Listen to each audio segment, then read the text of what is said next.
하나님이 우리를 웃게 하십니다. 여러분 한 주 잘 보내셨습니까? 네, 저도 여러분의 기도와 사랑 덕분에 한 주 잘 보냈습니다. 모든 것이 새롭더라고요. 네, 가는 곳마다 때로는 만나는 분마다 이름을 외우려고 하지만 제가 머리가 안 좋은 걸 옛날에도 알았는데 지금도 깨닫습니다. 날씨가 제법 많이 추웠던 한 주였던 것 같아요. 혹시 감기 걸리진 않았습니까? 최근에 독감도 많이 유행한다고 하는데 건강하신 우리 성도님들 될 수 있었으면 좋겠습니다. 독감이라는 단어가 이제 많이 들리면서 이전에 우리가 팬데믹으로 인하여서 고생했던 시기가 떠올랐습니다. 여러분 그때 힘들었죠? 무엇이 가장 힘들었습니까? 할렐루야. 예배 못 드려서 신실하신 하나님이 그 대답을 기뻐하실 줄로 믿습니다. 저도 그때 그 당시에 동일한 교회에서 이제 부서가 옮겨져서 한 부서에 가게 되었는데 가자마자 사실 우리 한 분 한 분 성도님들 얼굴을 외워야 되잖아요. 근데 막상 도착했는데 모두가 마스크를 끼고 있는 거예요.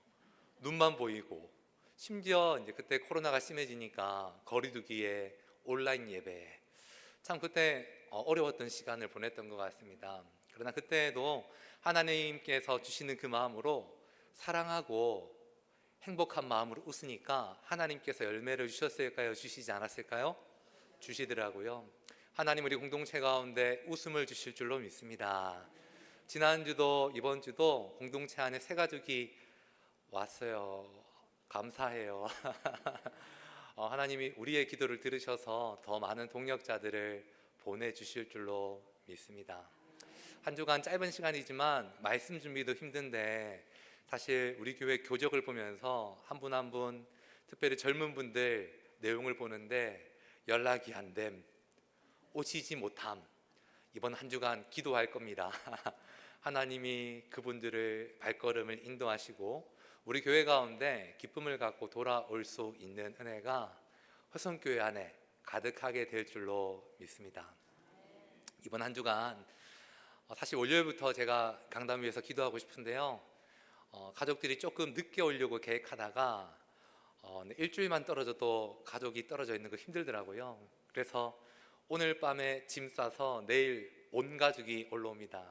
그래서 내일은 제가 강단 기도를 못하고 화요일부터 이제 금요일까지 기도하게 될 텐데 이미 여러분이 주셨던 많은 기도 제목을 우리 전도사님이 너무나 잘 기록해 놓으셔서 그 내용만 봐도 충분하지만 혹시나 여러분에게 있어서 긴급한 기도 제목이 있으시면 전도사님에게 알려주십시오. 제가 강단에서 여러분 위해서 기도하고 특별히 우리 교회 영권 회복과 할렐루야 하나님께서 주실 영권 도약을 위해서 또 부족한 이 종이 여러분에게 있어서 말만 하는 종이 아니라 사랑으로 섬길 수 있는 종이 될 수 있도록 엎드리는 시간 갖도록 하겠습니다. 화면을 보시면 이런 표현, 문구가 있습니다. 글로 보면 조금 어려워 보여요. 같이 한번 읽어보겠습니다. 시작. 소문만복래. 어떤 뜻이냐면 웃으면 다 아는 거잖아요. 웃으면 뭐가 온다? 복이 온다라는 표현입니다. 행복의 기준 중 어떤 사람들은 웃을 일이 많을 때 행복하다라고 이야기합니다. 의외로 웃음에 대해서 연구한 학자분들이 많더라고요. 미국의 심리학자이자 철학자인 윌리엄 제임스가 이런 표현을 했습니다. 행복하기 때문에 웃는 것이 아니라 웃기 때문에 행복하다. 여러분 행복하기 원하십니까? 그러면 뭐 해야 되죠? 웃으면 된다라는 것입니다. 또 다른 사람이 이런 이야기를 해요. 웃음은 만병통치약이다라는 이야기를 합니다. 웃을 때 면역 기능이 높아지게 되고 또 좋은 콜레스테롤이 발생하게 돼서 혈관계 질환이 사라지게 된다라고 이야기합니다. 또한 심장 박동수가 웃지 않을 때보다 2배나 많아지게 되어서 몸 안에 있던 나쁜 공기가 배출되게 되고 신선한 공기가 들어오는 것이 웃음이다라고 이야기해요. 여러분 사람이 한평생 50만 번 웃는답니다. 많이 웃죠? 그런데 이것이 나이에 비례해서 웃는 것이 아니라 어린아이들은 하루에 쉴 새 없이 웃는데요. 조사니까 평균적으로는 400번 정도 웃는다라고 합니다. 근데 여러분 나이가 많아지면 많아질수록 웃음이 많아질까요? 줄어들까요? 성인의 기준으로 하루에 8번 정도 웃는데요. 여러분 이 시간 우리 웃음을 연습했으면 좋겠습니다. 같이 한번 웃어보실까요? 하하하하. 제가 벌써 8번 웃었어요. 오늘 성경 말씀을 보면 본문 속에서는 아브라함과 사라가 웃고 있습니다. 그러나 이 웃음이 오기까지 그들은 오랜 시간 동안 하나님의 본토 친척 아비집을 떠날 때 그때는 믿음으로 웃음으로 떠났지만 오늘 본문에 오기 전까지 웃음이 사라진, 믿음이 약해진, 하나님은 말씀하시지만 그 말씀을 신뢰하지 못한 삶을 그들은 살아왔습니다. 창세기 17장 17절인데요 아브라함의 웃음을 한번 볼까요? 같이 한번 읽어보겠습니다. 시작. 아브라함이 엎드려 웃음으로 마음속으로 이르되 100세 된 사람이 어찌 자식을 낳을까? 사라는 90세니 어찌 출산하리요 하고. 여러분 아브라함의 웃음을 봅시다. 어떻게 웃죠? 엎드려서 웃습니다. 글자로만 봤을 때는 웃는다라고 표현을 하고 있어요. 근데 바로 그 뒷구절이 이 웃음의 의미를, 그 힌트를 우리에게 전해줍니다. 내 나이가 99세고 아내의 나이도 이미 많아서 하나님은 나에게 본토 친척 아비 집을 떠날 때 땅도 주신다라고 했고 자손도 주신다라고 했는데 하나님은 끊임없이 나에게 말씀하시지만 오늘 아브라함의 웃음은 믿지 못하는 웃음이에요. 엎드려 웃고 있지만 그의 웃음은 슬픔의 웃음이다라는 것이죠. 여러분 좋은 것도 또 다른 사람에게 영향을 끼치지만 좋지 못한 것도 그 전염 속도는 더욱더 빠릅니다. 아브라함의 아내 사라 18장 10절 말씀입니다. 같이 한번 읽어볼게요. 시작. 그가 이르시되 내년 이맘때 내가 반드시 내게로 돌아오리니 내 아내 사라에게 아들이 있으리라 하시니 사라가 그 뒤 장막 문에서 들었더라. 여러분 창세기 17장 18장 말씀을 읽었습니다. 어느 순간 보니까요 그들의 이름이 바뀌었어요. 이전에는 아브라함이었고 사레였습니다. 우리가 읽었던 말씀을 보면 우리가 그 여인의 이름이 뭐라고 읽었죠? 사라라고 읽었어요. 하나님이 그들을 더욱더 축복하고 계십니다. 하나님은 잊지 않았어요. 그들의 웃음이 옅어지고 그들의 마음속에 쓴뿌리가 점점 많아지는 시기 속에서도 하나님은 그들의 이름을 바꿔주시면서 너는 열방의 아비가 될 거야, 열국의 어미가 될 거야, 그들을 축복하십니다. 근데 방금 읽었던 내용을 보십시오. 소돔과 고모라로 심판하기 위해서 떠나가고 있던 천사가 아브라함의 집에 잠깐 머뭅니다. 세상에 많은 사람들은 이 사람들이 천사라는 것을 알지도 못했어요. 그러나 그나마 영적인 분별력이 있었던 아브라함은 그를 알아보았고 극진하게 대접했습니다. 그때 천사가 아브라함과 사라를 축복해요. 다시 한번 10절 말씀 한번 띄워주시겠습니까? 하나님의 말씀은 우리의 믿음이 흔들릴 때에도 정확하게 분명하게 말씀하십니다. 시간이 나와요. 언제죠? 내년 이맘때. 그들이 오랜 시간 동안 기다리고 있었거든요. 20여 년 이상 기다리고 있었던, 그때가 언제 올지 몰라서 마음 졸이고 있었던 상황이었는데 오늘 말씀은 다릅니다. 정확한 시간이 나오죠. 내년 이맘때 내가 너에게 돌아올 거야. 내 아내 사라에게 무엇이 있다고요? 아들이 있대요. 먼저는 이것을 아브라함이 들었습니다. 남편 믿음으로 받아야죠. 근데 이 이야기를 아브라함뿐만 아니라 장막 뒤에서 누가 들었습니까? 아내 사라도 들었습니다. 여러분 너무나 기쁜 소식이죠. 드디어 이제 1년밖에 남지 않았구나. 하나님이 나에게 자녀를 주시는구나, 아들을 주시는구나. 오랜 동안 참았던 그 슬픔이 이제 기쁨으로 바뀌는구나. 근데 여러분 사라의 태도를 한번 봤으면 좋겠습니다.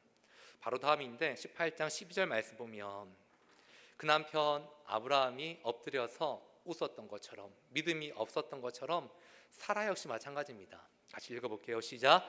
사라가 속으로 웃고 이르되 내가 노쇠하였고 내 주인도 늙었으니 내가 무슨 즐거움이 있으리요.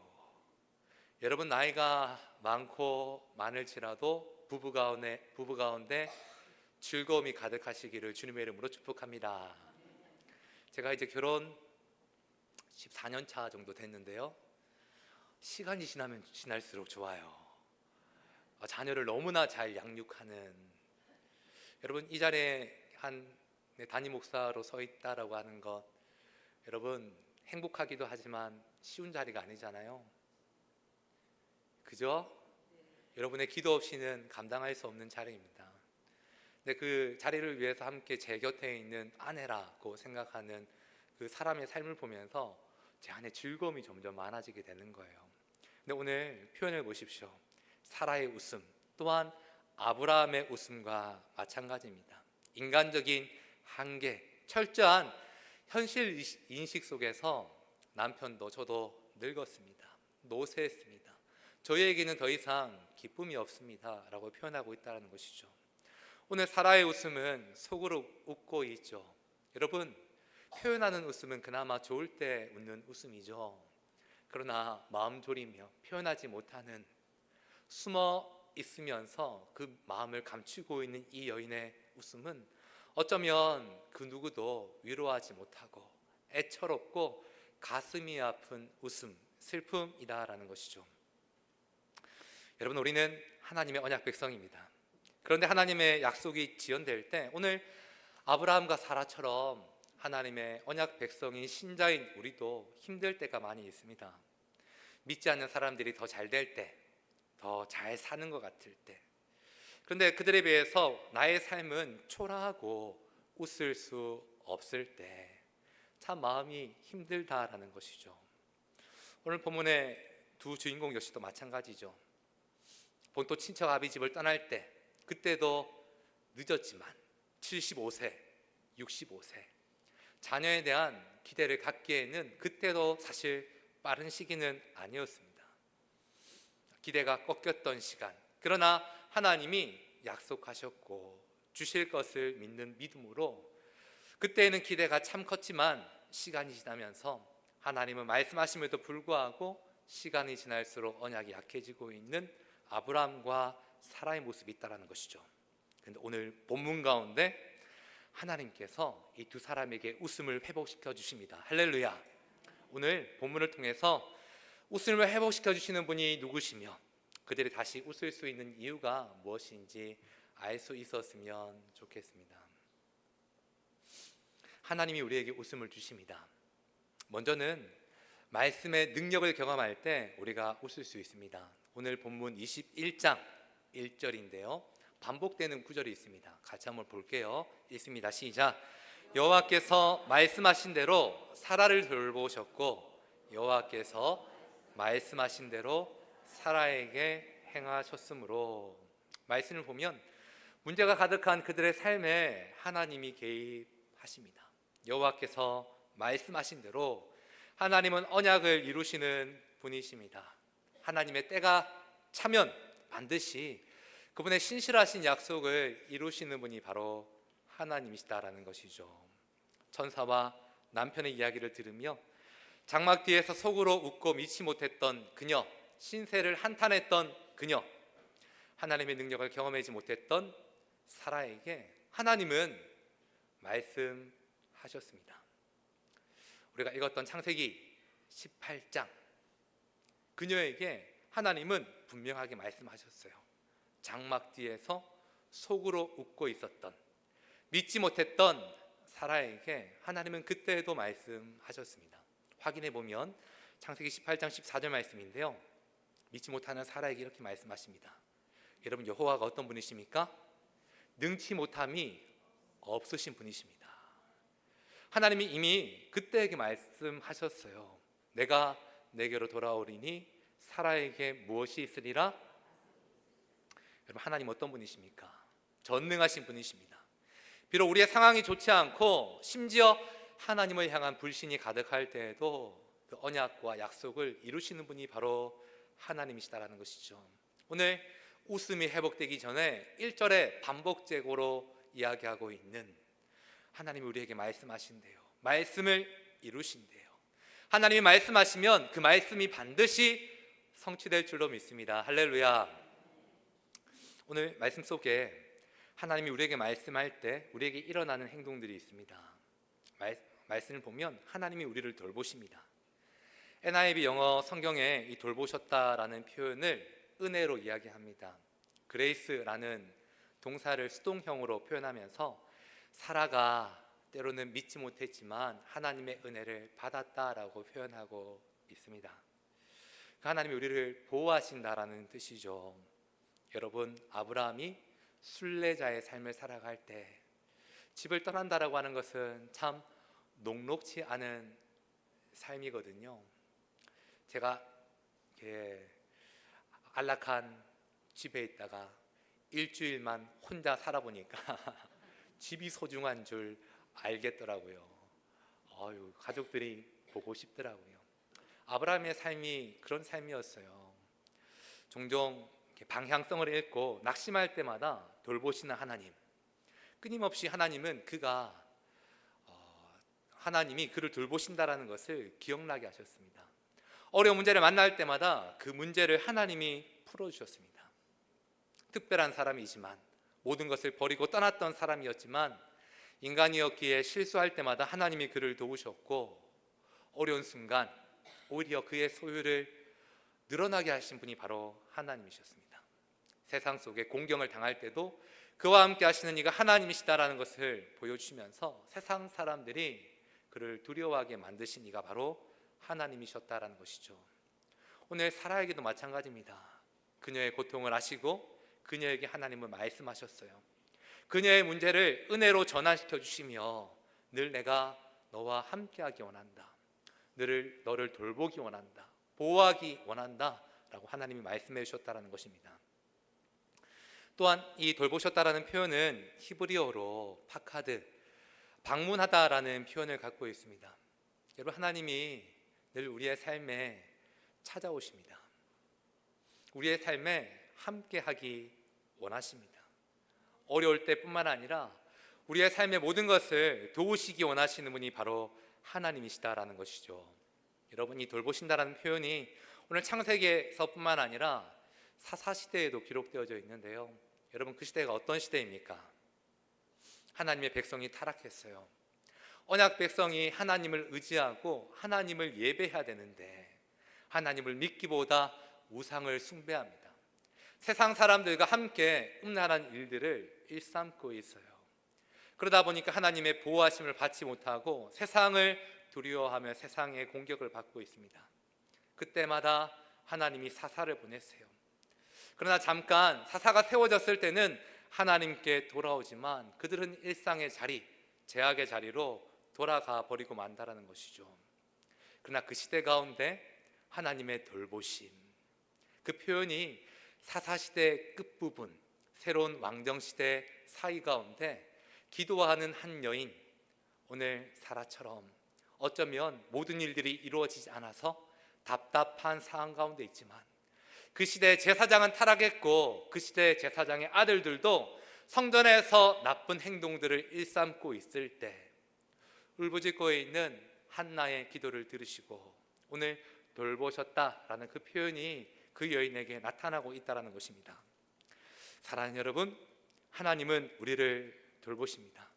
우리가 주님 앞에 엎드릴 때, 하나님을 찾을 때 우리의 기도를 기뻐 받으시고 우리에게 능력을 보여주시는 분이 바로 하나님이시다라는 것이죠. 그래서 한나의 기도 가운데 응답하신 하나님께서 그 시대를 바꾸시고 그의 자손, 그의 아들 사무엘을 통하여서 새로운 시대가 오게 하는 영적 제사장이요 선지자로 세우신다라는 거죠. 오늘 한나처럼 하나님은 자신의 뜻을 이루기 위해서 사람을 세우십니다. 특정한 때가 될 때까지 때로는 인내하게 하시지만 그때가 되면 우리의 삶에 간섭하시는 분이 바로 하나님이시다라는 것이죠. 아브라함과 사라, 그들의 약속이 이루어질 때가 되자 하나님은 구체적으로 오늘 본문 속에 장막 뒤에 숨어있는 사라의 이름을 언급하셨고 그가 들을 것을 알고 계셨고 정확한 시간, 내년을 언급하시며 아들의 출생을 말씀하시는 이가 바로 하나님이시다라는 것입니다. 여러분, 하나님이 우리를 돌보십니다. 또 그분이 말씀하실 때 그분이 행동하십니다. 읽었던 말씀에 하나님이 행동하셨다라는 표현이 나와요. 그분은 우리에게 말씀하신 그 언약을 끊임없이 지키시는 분이십니다. 그 행동에 대한 결과가 2절에서 언급되는데요, 하나님은 일하시는 분이신데 우리 2절 말씀 다 같이 한번 보시겠습니다. 같이 읽습니다. 시작.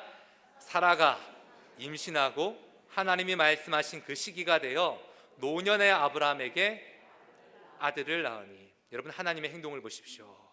드디어 이 여인이 임신했습니다. 나이는 많이 들었지만 아들을 낳았다라는 표현이 나와요.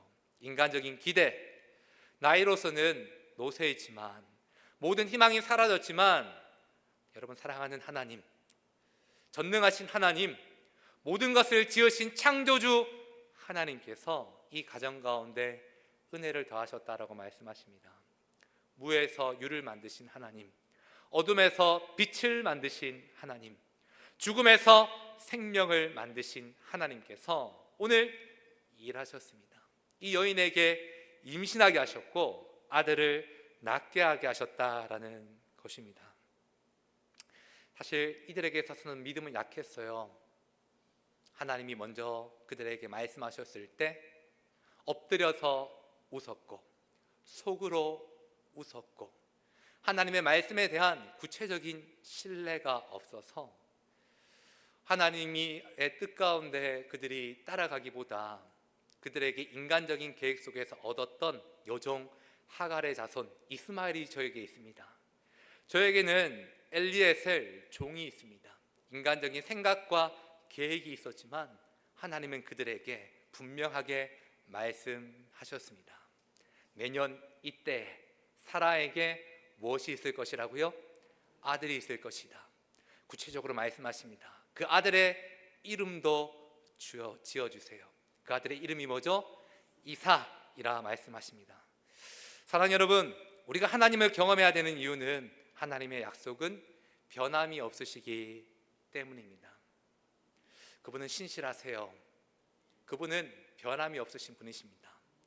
반면 우리의 모습은 어떻죠? 우리는 바뀝니다. 저도 바뀔 수 있어요. 태초에 아담의 모습을 보면 하나님의 형상으로 지어졌고 하나님의 걸작품, 하나님이 심히 사랑하셨던 첫사람이었음에도 불구하고 그 사람에게서부터 실패했습니다. 그는 변했어요. 우리는 성경 말씀을 눈으로 보고 귀로 듣지만 아담은 직접 하나님과 함께 있잖아요. 에덴 동산에 머물렀잖아요. 하나님의 언약의 말씀을 직접 계시되었음에도 불구하고 그는 그때 첫 순간에 하나님의 언약을 더하고 뺐습니다. 그러나 그럼에도 불구하고 신실하신 하나님은 우리의 삶에 있어서 모든 것을 잊지 않으시고 그 약속을 성취하시는 이가 바로 하나님이시다라는 것입니다. 때로는 그 시간이 오래 걸릴 수도 있어요. 성경의 꿈의 사람 요셉에 대한 부분들을 언급하는데 그는 어린 시절 하나님의 꿈을 보았습니다. 그러나 그의 인생은 끊임없는 고난의 연속이었어요.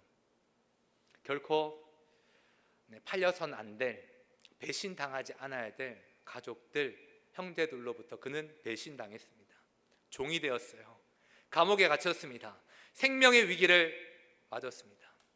그러나 어린 시절 그에게 보여주셨던 하나님의 약속은 사라지지 않았어요. 그가 어떤 위기를 당할지라도 그에게 보여주셨던 하나님의 비전은 요셉을 돌보셨고 요셉과 함께 하시면서 하나님의 행하심을 경험하게 하셨다는 것이죠. 하나님의 때가 차면 그를 총리로 세우셔서 모든 기근과 가뭄의 때 모든 그의 가족들을 구원하시며 이스라엘 백성들을 구원하는 통로로 하나님이 삼으셨다라는 것입니다. 오늘 본문의 아브라함과 사라, 하나님이 약속하시고 인도하시는 일을 위해서 그들은 25년을 달려왔습니다. 그리고 마침내 아들을 낳았어요. 하나님은 아들의 탄생과 하나님의 약속을 성취하시는 분이십니다. 하나님의 신실하심, 그들은 비록 의심하지만 하나님의 약속은 계획대로 정확히 성취하시는 분이다라는 것을 오늘 본문에서 그들은 말씀을 통해서 깨닫게 되었다라는 것입니다. 사랑하는 여러분, 오늘 말씀을 통해 하나님이 어떤 분이신지 우리는 깨닫습니다. 그러나 그분이 우리에게 말씀하시지만 우리의 삶을 돌아보며 우리의 상황은 어떻습니까? 여러분, 우리 교회는 어떻죠? 효성교회가 어떤 의미를 가지고 있습니까? 여러분이 저에게 알려주셔야 됩니다. 효성교회는 어떤 교회입니까?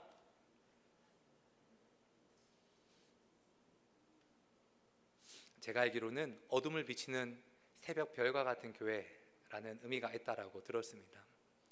하나님이 60여 년 전에 이 지역 가운데 세우신 의미가 있는 교회입니다. 비록 현대시대는 문화와 사조가 기독교를 냉대하고 젊은 세대가 신앙을 떠나는 풍조 속에 있지만 우리는 결단코 슬퍼하지 않고 낙심하지 않아야 됩니다.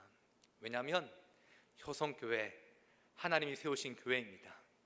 하나님이 교회에 주신 건세를 통해서 우리는 반드시 승리할 줄로 믿습니다. 하나님이 우리를 돌보시고 하나님이 교회를 향한 약속을 이루실 줄로 믿습니다. 공동체를 향한 하나님의 약속뿐만 아니라 우리 각 개인을 향한 믿음도 때로는 이 말씀 앞에 점검이 필요합니다. 하나님의 말씀 따라 살아가고 있지만 종종 우리는 우리의 생각보다 그 일들이 지연되어질 때 우리의 마음과 영혼이 어려워지게 될 때 있습니다. 그때 우리에게 필요한 것이 바로 믿음이다라는 것이죠. 여러분, 흔들릴 때 말씀 속에 찾아오셨던 하나님을 바라보며 여러분의 인생 속에서 하나님을 초청하시기를 바랍니다. 하나님의 인카운터, 그분의 성령의 도우심, 은혜로 충만할 수 있는, 그분께 기도할 수 있는 저와 여러분이 되기를. 그때가 지연되고 있을 때 우리 입술을 열어서 하나님, 제 인생 가운데 주님을 초청합니다. 하나님, 나를 돌봐주시고 나에게 찾아오셔서 나의 삶의 문제를 풀어주실 하나님을 만날 수 있는 여러분이 되시기를 주님의 이름으로 축복을 드립니다. 우리를 웃게 하시는 하나님, 그 하나님을 만날 때 우리는 믿음을 계승해야 됩니다. 보통 사람들은 문제 앞에 고개를 숙이고 겸손해집니다. 그런데 그 문제가 사라지고 나면 어려움을 잊고 언제 그랬냐는 듯 다시 교만, 죄를 짓고 맙니다. 삶이 어려울 때는 이른 새벽에 나와서 기도하지만 철야 기도를 통해서 때로는 그 일들이 해결되어지게 되면 하나님을 찾지 않는 것이 우리의 모습입니다. 오늘 하나님의 은혜를 경험한 아브라함과 사라, 부족한 부분도 분명 있습니다. 그러나 하나님이 그들을 높이 세우시는 이유가 있다면 하나님의 말씀 앞에 순종하는 믿음을 계승시키는 열국의 아비의 모습이 그들에게 있기 때문입니다. 오늘 말씀 2절, 3절, 4절 말씀인데요, 같이 한번 읽어보겠습니다. 시작. 아브라함이 그에게 태어난 아들 곧 사라가 자기에게 낳은 아들을 이름하여 이삭이라 하였고 그 아들 이삭이 난 지 8일 만에 그가 하나님이 명령하신 대로 할례를 행하였더라. 아멘. 임신하게 하신 하나님, 아들을 낳게 하신 하나님, 그들은 하나님이 주셨던 말씀하신 대로 이름을 짓습니다. 이삭이라고 짓죠. 웃음이라는 뜻이 있습니다. 웃지 못했던, 슬퍼했던, 믿음이 약해졌던 그런 상황 속에서 그들에게 주셨던 하나님의 축복, 하나님의 자녀의 이름, 아브라함과 사라는 기다렸던 것 마냥 그 자손의 이름을 짓습니다. 사실 아브라함에게 있어서는 인간의 조급함으로 얻었던 자녀 이스마엘이 있었죠. 그러나 하나님이 주신 아들 이삭, 하나님의 언약의 당사자로서 이 아들은 하나님이 그들에게 주신 은혜의 선물입니다. 약속대로 주신 하나님의 아들 이삭은 장차 우리에게 오실 그리스도를 예표하는 아들입니다. 첫사람 아담에서부터 구약 첫 시작부터 인간의 죄를 위해서, 우리의 죄를 짊어지실, 우리에게 찾아오실, 우리를 돌보실 그 하나님의 약속대로 오실 메시아를 상징하고 있는 아들이 바로 이삭이다라는 것이죠. 이는 인간 그 누구의 실패도 사람이 하나님의 언약의 성취를 맞지 못하며 하나님은 약속대로 난자를 통해서 우리를 구원하실 것이다 라는 것을 보여주는 그 약속의 아들이 되게 된다라는 것입니다. 즉 이삭의 출생, 아브라함과 사라에게 있어서는 최고의 순간이었습니다. 너무나 오랫동안 기다렸던 순간이었어요. 순례자임을 삶을 살아올 때 나를 보호하셨던 하나님, 가진 것 없던 그를 부유하게 하신 하나님, 그러나 자손에 대해서 소망 없이 살아왔던 그에게 하나님이 이 일을 어떻게 행하셨는지에 대해서 히브리서 11장에서는 이렇게 고백합니다. 11절인데요, 믿음으로 사라 자신도 나이가 많아 단산하였으나 잉태할 수 없는 힘을 얻었으니, 우리 같이 한번 읽어볼게요. 이는 약속하신 이를 미쁘신 줄 알았음이라. 웃지 못했던, 슬퍼했던 그였으나 아들의 출생을 통하여서 하나님을 다시 보게 되는 거예요. 그 약속의 의미가 무엇인지 깨닫게 되었다는 것이죠. 여러분 12절 말씀도 같이 한번 보십시다. 그는 이렇게 고백합니다. 그의 상황이 처절한 바닥과, 표현을 보십시오. 이러므로 죽은 자와 같던 한 사람으로 말미암아 하늘의 허다한 별과 또 해변의 무수한 모래와 같이 많은 후손이 생육하였느니라. 하나님, 저는 산자와 같지 않고 죽은 자와 같던 인생이었는데 제 인생을 하나님이 바꾸셨습니다. 저는 그 약속을 기억하지 못했는데, 불신했는데, 쓴웃음을 지었는데 하나님 저에게 그 모든 것을 회복시키시며 놀라운 하나님을 경험하게 하셨습니다. 오늘 사라는 고백하고 있다라는 것이죠. 그러나 여러분, 아브라함과 사라는 열국의 아비요, 어미로 세워진 사람들입니다. 단지 한 가정의 이삭의 부모로서 끝날 사람들이 아니다라는 것이죠. 하나님이 회복시키신 웃음, 이 믿음의 열매를 온 열국 가운데 계승시켜야 될 사명이 있는 자들이 바로 아브라함과 사라였다라는 것입니다. 그러나 사단은 인간이 하나님을 바르게 경배하지 못하게 만듭니다. 그는 교활해서 끊임없이 우리를 속여요. 분명 이삭, 하나님이 주신 것인데 세상의 수많은 부모들은 어쩌면 저도 그럴 수 있어요. 하나님이 주신 자녀임에도 불구하고 때로는 그 자녀가 가정 안에서 우상으로 삼게 될 때가 많이 있다라는 것이죠. 생각해 보십시오. 아브라함과 사라에게 100세에 낳은 아들, 너무나 귀한 아들이죠.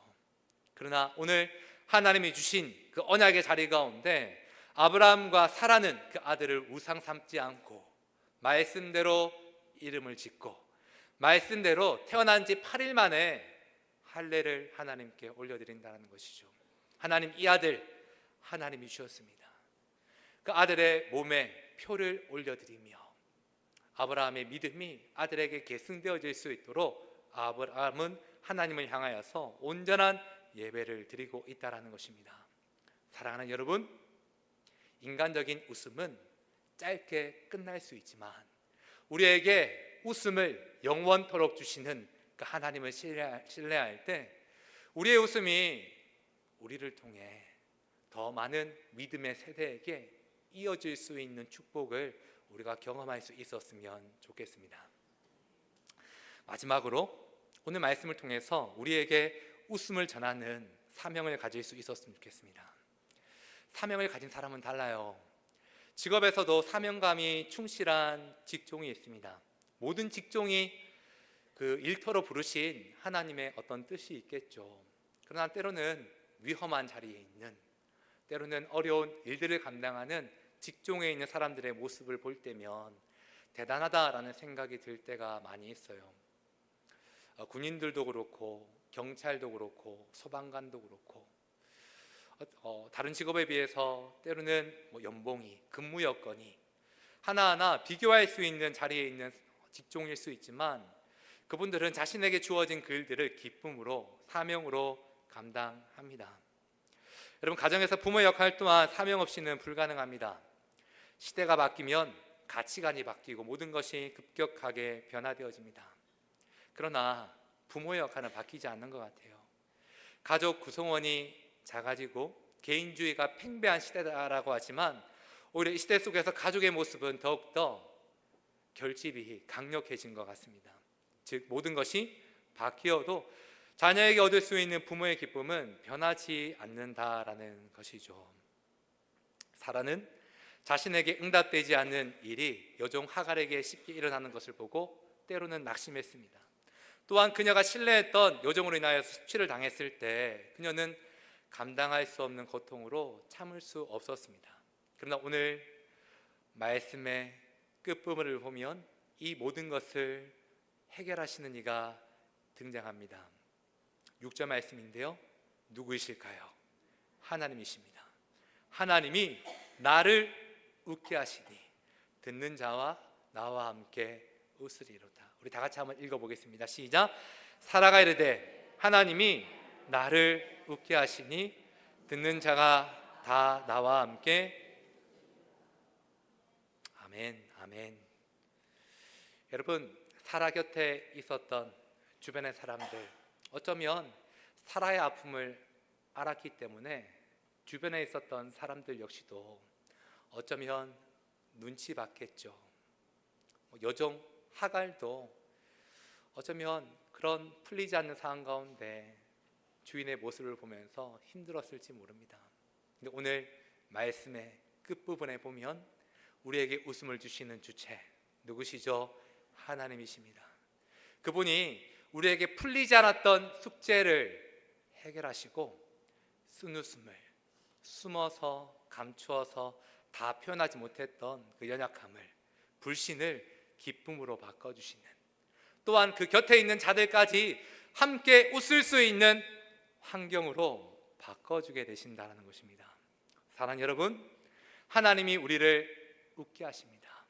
우리 때문에 더 많은 사람들이 웃을 수 있는 효성교회가 될 수 있었으면 좋겠습니다.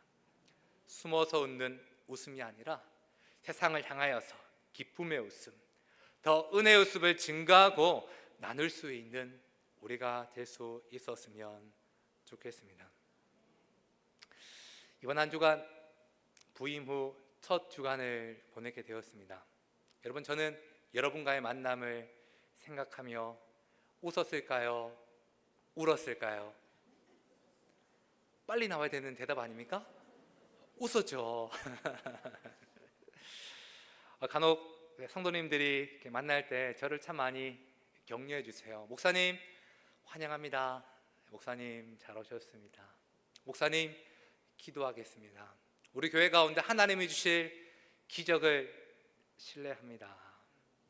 근데 이번 한 주간 특별히 새벽 기도 가운데 기도하는 시간 속에서 하나님이 저에게 웃음을 주셨어요. 기도 시간, 새벽 기도 시간 가운데 웃는 것 좀 약간 이상하게 보실 수도 있는데 말씀을 듣고 좀 남아서 기도하는 시간 가운데 한 권사님의 기도가 제 귓가에 들리는 거예요. 사실 그 기도는 울부짖음이었습니다.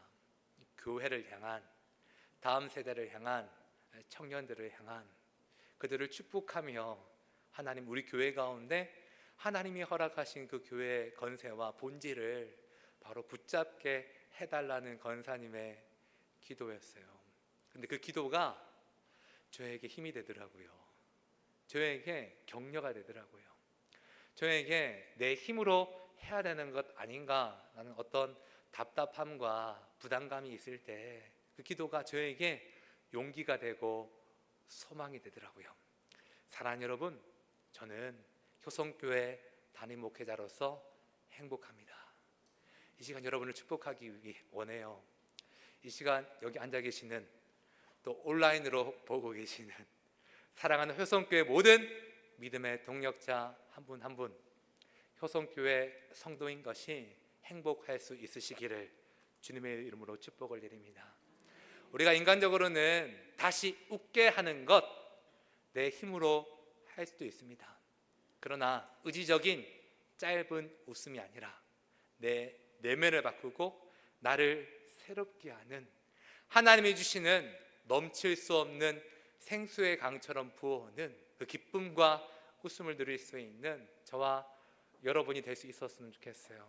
제가 이번 한 주간 이 말씀을 생각하면서 이런 찬양의 고백이 저에게 끊이지 않더라고요. 여러분이 잘 아시는 찬양의 고백인데요, 이런 찬양이었습니다. 나 주님의 기쁨 되기 원하네. 여러분 이 시간 믿음으로 한번 함께 불러보시겠습니다.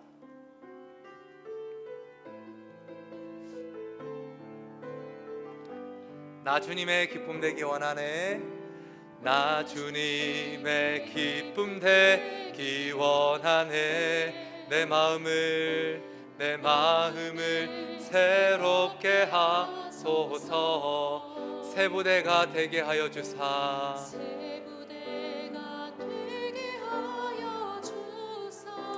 주님의 빛 비추게 하소서. 한 번 더 처음부터 고백하실게요. 나 주님의 기쁨 되기 원하네. 내 마음을 새롭게 하소서. 새 부대가 되게 하여 주사. 주님의 아멘. 내가 원하는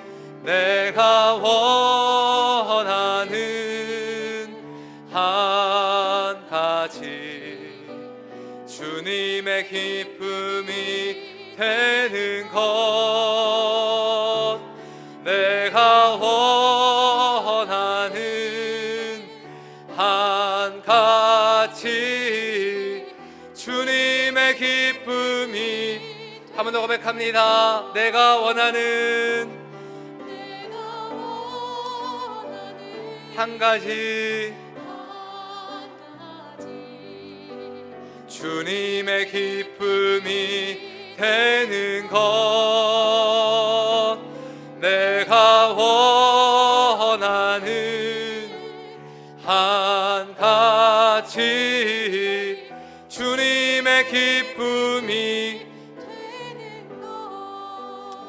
이 시간 말씀을 기억하며 우리 함께 기도했으면 좋겠습니다.